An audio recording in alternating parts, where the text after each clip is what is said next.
If you have been sitting for longer than 45 minutes, the blood flow in your femoral artery, the artery supplying your leg, has already dropped. Not because your heart is pumping less, because the blood vessel itself has changed. The single-cell layer lining the artery has reduced its production of the molecule that keeps the vessel open, and the artery has partially constricted. Your blood is moving slower through a narrower pipe. This is happening in your legs right now if you've been sitting for the last hour. And it began before you felt anything. Damage reverses in 5 minutes of standing. It returns in 45 minutes of sitting. The cycle repeats every time you sit down, every day, for the rest of your life. What follows is the physics of why. Starting with an organ you have never seen, cannot feel, and have probably never been told you possess. There is a layer of cells lining every blood vessel in your body, every artery, every vein, every capillary. A single layer, one cell thick, covering the entire interior surface of your vascular system. If you removed every one of these cells and laid them flat, they would cover approximately 5,000 square meters, roughly the area of a football pitch. This layer is called the endothelium. It is not inert plumbing. It is a metabolically active organ, the largest organ in your body by surface area, larger than your skin, that continuously produces compounds regulating your blood vessel diameter, your blood clotting, your inflammatory state, and the permeability of your vessel walls. No physician has ever pointed to this organ on a diagram and told you what it does. It does not appear on anatomical charts the way the heart or lungs do. It has no shape. It is a surface, not a structure, distributed across every vessel in your body, invisible to imaging, too thin to feel, too dispersed to locate. And yet it is the organ whose function determines whether your arteries remain open and flexible or narrow and inflamed. Every cardiovascular event, every heart attack, every stroke, every peripheral artery occlusion begins with a failure of the endothelium. The organ you have never seen is the organ that stands between you and the disease that kills more humans than any other cause on earth. Single most important compound the endothelium produces is nitric oxide. In arteries, endothelial nitric oxide is produced by an enzyme called endothelial nitric oxide synthase, eNOS. Its primary function is vasodilation, relaxing the smooth muscle in the artery wall, increasing vessel diameter, increasing blood flow, and reducing the resistance your heart must pump against. Nitric oxide is also anti-inflammatory. It suppresses the adhesion molecules that attract immune cells to the artery wall, and it inhibits platelet aggregation that initiates clot formation. The molecule that keeps your arteries open is the molecule that keeps them healthy. One molecule does both jobs. eNOS is activated by shear stress, the frictional force of blood flowing across the endothelial surface. When blood flows at normal velocity, shear stress on the endothelium is approximately 15 to 30 dynes per square centimeter. This level of shear activates eNOS, maintaining continuous nitric oxide production, keeping the artery dilated, supple, and anti-inflammatory. The activation is mechanical. The endothelial cell physically deforms under the flow, and the deformation triggers the enzyme. Every step you take, every time your calf muscles contract and push blood through your leg arteries, the flowing blood creates friction on the endothelial surface. The cells deform, eNOS activates, nitric oxide is produced, and the artery remains in its protective state. When blood flow decreases, as it does during prolonged sitting, when the legs are motionless and the calf muscle pump is inactive, shear stress drops below the activation threshold of eNOS. Nitric oxide production falls. The artery constricts. The anti-inflammatory protection disappears. The very signal that keeps your arteries healthy, flowing blood creating friction on the vessel wall, is the signal that sitting removes. Now, what happens to that signal at 45 minutes? Because the measurement exists, and the speed of the damage is the part nobody expects. Posar and colleagues at Indiana University published the most direct measurement of what sitting does to leg artery function over time.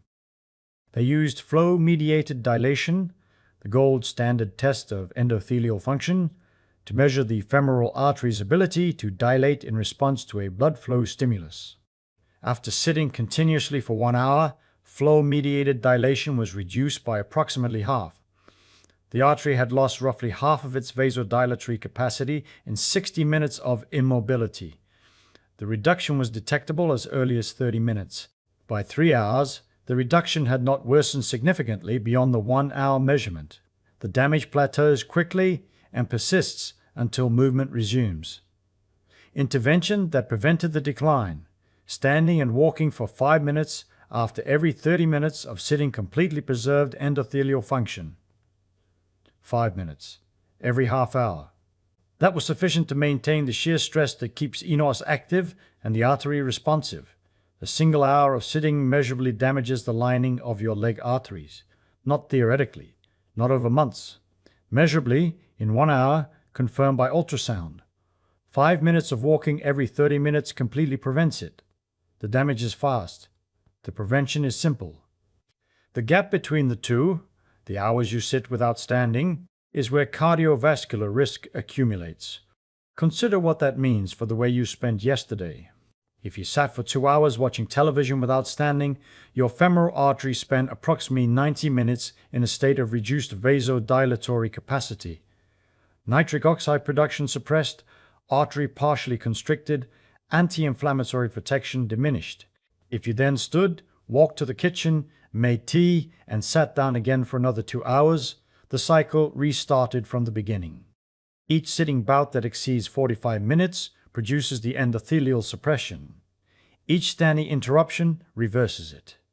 The question is not whether you exercised yesterday. The question is how many uninterrupted sitting bouts exceeded 45 minutes, because each one produced a measurable period of vascular vulnerability that exercise at a different time of day does not retroactively correct. Well, and the endothelial damage is only the first system that sitting suppresses. Because there is an enzyme in your muscle capillaries that clears fat from your blood, and sitting switches it off through a mechanism that has nothing to do with calories. In 2003, Mark Hamilton at the Pennington Biomedical Research Center published a finding that shifted the understanding of sedentary physiology. Hamilton's research across animal and human inactivity models documented that prolonged inactivity reduces the activity of lipoprotein lipase, LPL, in skeletal muscle by up to 90% within hours. LPL is the enzyme anchored to the capillary walls of your muscle tissue that breaks down circulating triglycerides into fatty acids and glycerol, allowing muscle to use fat as fuel. When LPL activity drops, circulating triglycerides accumulate in the blood. The triglyceride elevation that cardiovascular risk models use to predict heart disease. Mechanism is not caloric.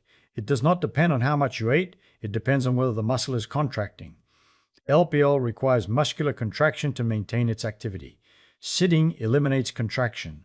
Contraction ceases. LPL drops. Triglycerides rise. The pathway is mechanotransduction, your muscle's contractile state directly regulating an enzyme's activity at the capillary wall. Hamilton's key insight, standing still, not exercising, just standing, maintains LPL activity. Sitting eliminates it. The difference between standing still and sitting still, a metabolic expenditure difference of only 10 to 20 calories per hour, produces a 90% difference in the enzyme activity that clears fat from your blood. The threshold is not energy balance. It is the mechanical state of the muscle, loaded or unloaded, contracting or slack. Your body does not track calories for this pathway. It tracks whether the muscle is bearing weight. Think about what that means for the person over 65 whose doctor has noted elevated triglycerides. The dietary advice: eat less fat, reduce processed foods, increase fiber, addresses the input side of the triglyceride equation. The sitting question addresses the clearance side. Triglycerides in your blood are not only a function of what you ate, they are a function of whether the enzyme that clears them is active, and that enzyme is controlled by whether your muscles are contracting, not by whether your diet is clean. A person eating an excellent diet who sits for 8 hours has suppressed LPL activity for 8 hours. A person eating an identical diet who stands every 30 minutes has maintained LPL activity throughout the day. The triglyceride profiles of those two people will differ, not because of food, but because of furniture. Implication is not that diet does not matter, it does. The implication is that the clearance mechanism has been overlooked. Two people with identical diets, identical genetics, identical body compositions can present with different triglyceride levels based on their daily sitting pattern. The person who sits in 90-minute blocks will show higher circulating triglycerides than the person who interrupts sitting every 30 minutes. Because the enzyme that clears triglycerides from the blood requires muscular contraction to remain active, and the person who sits for 90 minutes has had that enzyme suppressed for the majority of the sitting period. And then, what happens to your blood sugar when the muscle stops contracting? Because insulin sensitivity has its own sitting pathway, and it operates through a different mechanism that produces an equivalent vulnerability. Skeletal muscle is responsible for approximately 80% of insulin-mediated glucose uptake in your body. The good-for glucose transporter, the protein that moves glucose from the blood into muscle cells in response to insulin, is translocated to the cell surface by two independent signals, insulin binding to its receptor and muscle contraction. During sitting, the contraction signal is absent. Good-for translocation depends entirely on the insulin signal. The muscle becomes less responsive to an equivalent insulin concentration. Insulin sensitivity decreases. Dunstan and colleagues published in Diabetes Care in 2012 that interrupting sitting with 2-minute bouts of light intensity, walking every 20 minutes, reduced postprandial glucose and insulin levels by 24 to 30% compared to uninterrupted sitting. Meal was identical. Insulin production was identical. Different glucose clearance. Entirely explained by the presence or absence of intermittent muscular contraction maintaining GLUT4 translocation. If your doctor has noted rising fasting glucose, borderline HbA1c, or early insulin resistance, the conversation has probably been about diet, about medication, about exercise 3 times a week. The sitting question is rarely asked. But the metabolic system that processes your blood sugar performs measurably differently depending on whether you stood up every 30 minutes or sat continuously. Blood sugar problem may be partly a sitting problem, not dietary, not genetic, positional. The muscle that should be clearing glucose from your blood is not contracting, and the transporter that should be moving glucose into the muscle cells is not being activated by the contraction signal it was designed to receive alongside the insulin signal. Your body was engineered to process glucose with 2 signals operating simultaneously, insulin and contraction. Sitting removes one of the 2 signals. The system still works on one signal alone. It works less efficiently. Insulin has to do the work of 2 signals by itself. The pancreas compensates by producing more insulin. The muscle becomes progressively less responsive to each unit of insulin. The clinical definition of insulin resistance. The resistance is not a disease that arrived. It is a mechanical consequence of removing one of 2 inputs the system was designed to receive. A person who sits for 3 hours after lunch is processing that meal with 1 signal, insulin alone. A person who stands and walks briefly every 30 minutes after lunch is processing that meal with both signals, insulin and contraction. Dunstan's 24 to 30% improvement in postprandial glucose clearance is the difference between 1 signal and 2. The meal was identical. The pancreas was identical. The number of signals reaching the GLUT4 transporter was not. You see 3 independent systems damaged by 1 behavior: endothelial nitric oxide production suppressed by reduced shear stress, LPL activity eliminated by muscle inactivity. GLUT4 translocation impaired by absent contraction signal. 3 mechanisms, 3 pathways, 3 consequences: vascular constriction, triglyceride accumulation, glucose dysregulation, all produced by sitting, all reversed by standing. The convergence is not coincidental. It reflects a body that was engineered for continuous low-level movement, and that treats stillness as an abnormal input. timeline of the damage is what makes the convergence clinically significant. Endothelial function begins deteriorating at 30 minutes. LPL activity drops within hours. Insulin sensitivity decreases measurably within a single sitting bout. All three systems begin failing in the first hour of uninterrupted sitting. Not the first month, not the first year, the first hour. And all three systems recover within minutes of standing and walking. The speed of both the damage and the recovery tells you something about what the body expects. A system that deteriorates in 45 minutes and recovers in 5 was not designed for prolonged stillness. It was designed for intermittent movement with brief rests, the activity pattern of every terrestrial mammal except the one that invented the chair. Endothelium, lipase, glucose transporter, 3 metabolic systems, 1 mechanical input. There is a fourth system, not metabolic but mechanical. That explains why the legs are where the damage concentrates.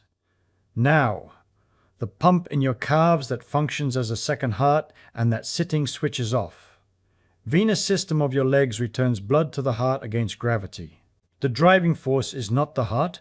Arterial pressure has been spent by the time blood reaches the venous side of the capillary bed.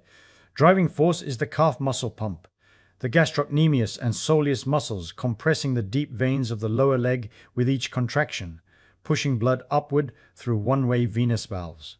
This pump generates the venous pressure required to return approximately 70% of your blood volume from below the heart. During sitting, the calf muscle pump stops. Blood pools in your lower leg veins. Venous pressure at the ankle rises from approximately 25 millimeters of mercury during walking to 90 during sitting. Increased venous pressure forces fluid out of the capillaries into the interstitial tissue. Your legs swell. Endothelial cells in the distended veins are subjected to abnormal stretch forces that trigger inflammatory signaling. Pooled blood is also at risk for clot formation. Virchow's triad, the 3 conditions that promote thrombosis, include stasis, endothelial injury, and hypercoagulability. Prolonged sitting provides all 3 simultaneously. Stasis from the inactive calf pump. Blood pooling in the deep veins with no mechanical force pushing it upward. Endothelial injury from abnormal venous stretch, the vein walls distending under the weight of the pooled blood column, the endothelial cells deforming beyond their design range. Hypercoagulability from the inflammatory signaling the stretch produces, the distended endothelium releasing clotting factors and inflammatory mediators that increase the blood's tendency to coagulate. Deep vein thrombosis. Blood clots in the deep veins of the legs is epidemiologically linked to prolonged sitting in aircraft, at desks, and in cars. The physics is fluid dynamics in a gravity-dependent system with a pump that only operates when the muscle contracts. Your calf muscles are the pump. Sitting turns the pump off. The fluid pools. The clotting risk rises. If you have ever arrived after a long car journey with swollen ankles, heavy legs, and stiff calves, you are experiencing the calf pump shut down directly. The swelling was interstitial fluid that the venous system could not return to the heart because the pump was off for hours. The heaviness was your legs carrying the weight of pooled blood that should have been returned to the circulation. The stiffness was the venous congestion pressing on the muscle tissue itself. Standing and walking for 5 minutes after arrival. The relief you felt, the lightness returning to the legs, the swelling beginning to subside, was the calf pump restarting, venous pressure dropping from 90 back toward 25 millimeters of mercury, pooled blood being pushed upward through the venous valves toward the heart. The relief was not psychological. It was hydraulic, a pump restarting after hours of inactivity, the pressure normalizing, the fluid returning to where the circulatory system designed it to be. And then, what accumulates in the artery wall when the blood stops flowing properly? Because the inflammatory cascade that sitting triggers is the initial step in the disease process that kills more humans than any other. Endothelial cells, subjected to low shear stress, the condition of prolonged sitting, undergo a phenotypic shift. They increase expression of adhesion molecules on their surface, VCAM1 and ICAM1, which attract circulating monocytes to the artery wall. They increase production of reactive oxygen species, which oxidize LDL cholesterol in the subendothelial space. They decrease production of nitric oxide, which normally suppresses both inflammation and platelet aggregation. The artery wall, deprived of the protective shear stress that flowing blood provides, becomes actively pro-inflammatory. This is the initial step in atherosclerosis, the formation of fatty plaques in artery walls that narrow, rupture, and cause heart attacks and strokes. The process is not driven by cholesterol alone. It is driven by the inflammatory state of the endothelium, which is driven by shear stress, which is driven by blood flow velocity, which is driven by whether you are sitting or standing. Cholesterol is the material. Inflammation is the process. Sitting provides a trigger. Not the only trigger, as hypertension, diabetes, smoking, and genetic lipid disorders all independently produce endothelial inflammation, but a trigger that operates every time blood flow drops below the shear stress threshold, in every artery, in every person who sits for longer than 45 minutes. The artery disease that kills more humans than any other cause on Earth has a mechanical component, and the mechanical input is whether your blood is flowing fast enough to keep the endothelium in its protective state. That connection, arterial disease beginning not with cholesterol, but with the loss of shear stress that immobility produces, the endothelium switching from protective to inflammatory phenotype because the blood stopped moving fast enough, reframes what cardiovascular disease is, because it means the disease is not only about what is in the blood, it is about whether the blood is moving. The endothelium does not care about your cholesterol level if the shear stress is adequate. It produces nitric oxide, suppresses the adhesion molecules, prevents the monocytes from entering the wall. It becomes vulnerable to your cholesterol when the shear stress drops. When the nitric oxide disappears, the adhesion molecules appear, the monocytes arrive, and the LDL oxidation begins. Your arteries are not passive pipes that clog over time like plumbing. They are active organs that maintain themselves through a shear stress-dependent signaling cascade. And every hour you sit without standing, that maintenance system shuts down. The cholesterol in your blood is present whether you sit or stand. The endothelial protection that prevents it from entering the artery wall is present only when the blood is flowing fast enough to maintain shear stress. The sitting creates the vulnerability. The cholesterol exploits it. The 45-minute interruption restores the protection. Now, the mortality data. Because the population-level evidence confirms what the bench science predicts, and the comparison it produces is the part most people resist. Kaczmarzyk and colleagues published a study of over 17,000 Canadians followed for 12 years. After adjusting for physical activity level, smoking, and alcohol consumption, sitting time was independently associated with all-cause and cardiovascular mortality. Those in the highest quartile of daily sitting time had approximately 50% higher mortality risk than those in the lowest quartile, independent of whether they exercised. That finding deserves repetition, independent of whether they exercised. A person who exercises for 30 minutes daily and then sits for 10 hours has a higher mortality risk from the sitting than they offset with the exercise. The sitting damage and the exercise benefit operate through different physiological pathways. Exercise improves cardiovascular fitness, builds muscle, increases VO2 max, long-term adaptations that operate over weeks and months. The sitting damage operates through acute pathways: endothelial suppression, LPL elimination, insulin resistance, that activate within 45 minutes and resolve within 5 minutes of standing. Exercise at 7 in the morning does not prevent the endothelial damage that accumulates during a 3-hour sitting bout at 2 in the afternoon. The protection is not cumulative in that direction. Each sitting bout is a separate insult. Each standing interruption is a separate intervention. Exercise and sitting interruption are complementary, both beneficial, neither a substitute for the other. If you exercise regularly and consider yourself physically active, the sitting question is still relevant. Your morning walk does not protect your femoral artery from the afternoon sitting bout. Your evening gym session does not reverse the LPL suppression that accumulated during the day. The exercise improves your long-term cardiovascular capacity. The sitting interruptions protect your acute vascular function. Both matter. Neither replaces the other. Mortality risk associated with sitting more than 6 hours per day is comparable in magnitude to the risk associated with smoking. The comparison is epidemiological. The hazard ratios are in a similar range for all-cause mortality. It is not mechanistic. Smoking causes specific diseases through specific carcinogenic pathways that sitting does not. The comparison holds in the mortality data. It does not hold in the disease specificity. This is the comparison most people resist. Because sitting feels passive, feels safe, feels like the absence of harm rather than the presence of harm, rather than the presence of it. Smoking is an action you choose to perform. Sitting feels like inaction.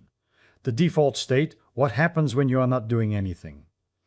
But the endothelium does not distinguish between actions and inactions. It responds to shear stress. When the stress is adequate, it produces nitric oxide, suppresses inflammation, maintains vascular health. When the stress drops, it switches to the inflammatory phenotype that initiates atherosclerosis.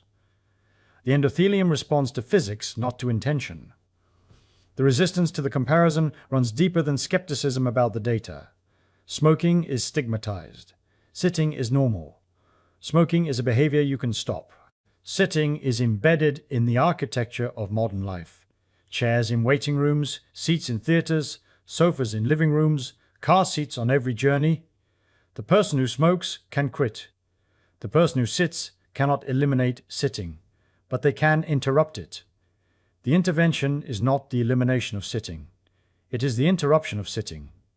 45 minutes, then stand. The endothelium does not need you to stop sitting. It needs you to stop sitting continuously. 45 minutes, then stand. 5 minutes, then sit. The ratio protects the organ. Well, and the research converges on a number. Because the practical question is not whether sitting is harmful, that is established, but how often you need to interrupt it for the protection to hold. Endothelial function, LPL activity, and insulin sensitivity all begin to deteriorate between 30 and 60 minutes of uninterrupted sitting. No single study establishes 45 minutes as the threshold. The data ranges from 20 to 60 minutes across different endpoints. 45 minutes is a practical synthesis, long enough for a productive television episode, a focused reading session, a conversation, a meal, within the window where most measured damage has begun, but before it reaches its full extent. Intervention is not exercise. It is interruption. Standing up, walking for 2 to 5 minutes, allowing the calf muscle pump to reactivate, allowing shear stress to restore ENOS activity, allowing muscular contraction to reactivate LPL and maintain GLUT4 translocation. The walk does not need to be brisk. It does not need to elevate heart rate. It needs to load the muscles and move the blood. Standing alone maintains LPL activity. Walking adds the shear stress restoration and the calf pump reactivation. Studies of sitting interruption consistently report that the protective effect of standing and walking for 5 minutes persists through the subsequent sitting bout. The endothelium maintains its vasodilatory capacity. LPL remains active. GLUT4 translocation continues to respond to both signals. The 5-minute interruption is not a reset that gradually degrades. It is a maintenance input that the system needs at regular intervals to remain in its protective state. The interval is approximately 45 minutes. The input is approximately 5 minutes of standing or walking. The ratio, 45 minutes of productive sitting for every 5 minutes of standing, is the operating specification of a vascular system that was designed for continuous movement and that tolerates sitting only in intervals. What this looks like in practice, a television program, is 45 to 60 minutes. Stand at the credits.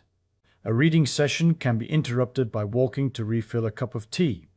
A conversation can continue while standing. The interruption does not need to break the activity. It needs to break the sitting. The endothelium does not require exercise. It requires shear stress. Standing and walking for 5 minutes restores the shear stress. The activity you were doing before and after the interruption is unchanged. The vascular protection is restored. The trade is 5 minutes of standing for 45 minutes of protected sitting. That convergence, endothelial function, lipid metabolism, glucose regulation, venous return, and inflammatory signaling all deteriorating on one timeline and all reversing with one 5-minute intervention, is the convergence that closed the argument for me in the sedentary physiology literature. Because it means the 45-minute rule is not a health tip. It is the mechanical operating condition of the organ that stands between you and the disease that kills more people than anything else on earth. Endothelium is the largest organ you have never seen. 5,000 square meters of living tissue lining every vessel in your body, producing the nitric oxide that keeps your arteries open, your blood flowing, and your inflammatory balance in check. It runs on one signal, shear stress, the friction of blood moving across its surface. Every time you sit for longer than 45 minutes without standing, that signal drops below the threshold that keeps the system working. The damage is measurable within 30 minutes. It is reversible within 5 minutes of standing. You have been sitting while listening to this. If it has been longer than 45 minutes, the endothelial suppression is present in your femoral artery right now. Stand up. Walk for 5 minutes. The endothelium needs the flow.